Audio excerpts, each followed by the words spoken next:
अब ये सुनिश्चित हो गया कि देश की जनता भ्रष्टाचार को बर्दाश्त नहीं करेगी। ठीक है यार। दूसरा, जो झूठे वादे करते हैं,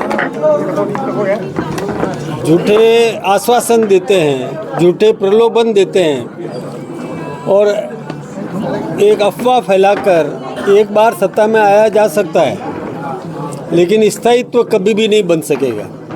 वो दोबारा जीत करके आने की संभावनाएं नगण्य है।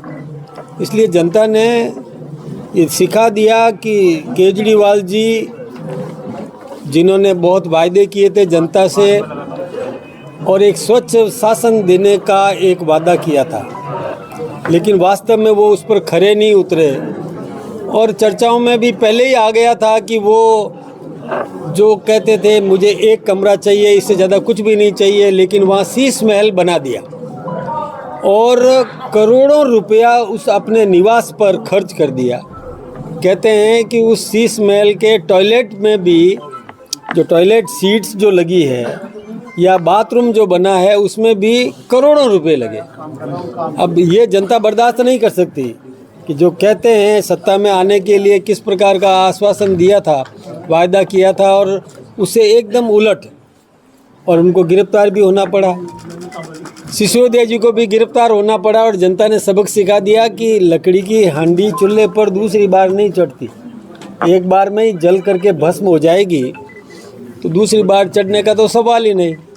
इसलिए देश की जनता ने ये दिखा दिया और दिल्ली की जनता बहुत अनुभवी है, समझती है सारा कुछ कि कौन कहता है कौन करता है।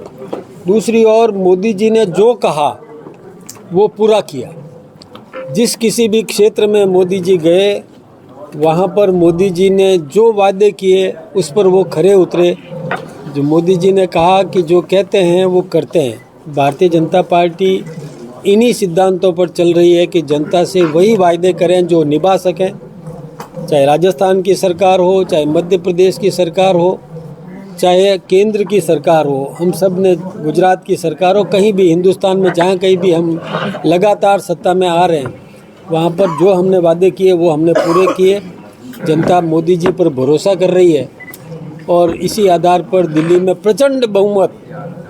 कहते थे कि पहले सोचते थे कि क्या होगा, कई वायदे लोगों ने किए, कई लोगों ने जश्न की तैयारियां भी कर दी, वो सब धरी की धरी रह गई और भारतीय जनता पार्टी ने जीत हासिल करके और अपने दमखम पर दिल्ली में भी प्रदेश की सरकार बनाने में सफल हुई। भाई साहब, आम आदमी पार्टी लगातार जिक्र कर रही थी हम 200 से 300 यूनिट खरीदेंगे, वहीं बीजेपी ने कहा कि हम भी चीज़ें खरीदें। क्या कुछ कहेंगे फ्री बीज को? देखिए, एक बात आप समझ रहे हैं कि एक बार कुछ दे दो किसी को भी, फिर उसे छीनना उसको बहुत दुख होता है। इसलिए हमने उन जनता की भावनाओं का ख्याल रखा, जनता के मन के भाव को सम्मान देने का काम किया।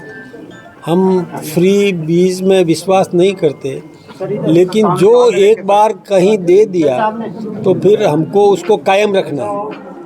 हम जनहित के काम को कभी भी रोकने वाले नहीं हैं। और ये वैसे अब पहले दिल्ली की राजनीति स्वच्छ होगी या यमुना? दोनों। यमुना भी स्वच्छ होगी और राजनीति में भी अब शुद्धिकरण जनता पसंद करती है। राजनीति में भी अब भ्रष्टाचारियों को या और किसी को जनता बर्दाश्त नहीं करेगी। क्या प्रवेश वर्मा पहली चॉइस होंगे नेतृत्व? ये तो नेतृत्व तय करेगा, इसलिए अभी कल्पनाओं में अब कुछ भी जवाब देना संभव नहीं है। बीजेपी के मुख्यमंत्री, अब देखिए, मैं ये अभी कहना तो ठीक नहीं रहेगा, लेकिन जो अब पैसा लग चुका कहीं पर भी, जनता का गाड़े पसीने का पैसा है, कहीं लग चुका है और उसको यदि उखाड़ के फेंकना है तो जनता का डबल नुकसान हो जाएगा। इसलिए उसका क्या निर्णय करेगी वो समय आने पर निर्णय होगा। सिसोदिया अरविंद केजरीवाल जैसे बड़े चेहरे हार गए, तो ये किस चीज़ का परिचय है कि ये क्या शुचिता की राजनीति की तरफ बढ़ रही है जनता? हाँ, जनता अब शुचिता पसंद करती है।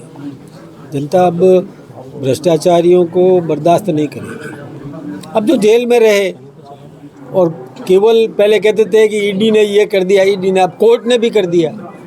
अब कोर्ट के ऊपर तो कोई नहीं है ना, तो न्यायालय ने निर्णय किया है तो कुछ उसमें गंभीरता पाई होगी, तभी तो किया है।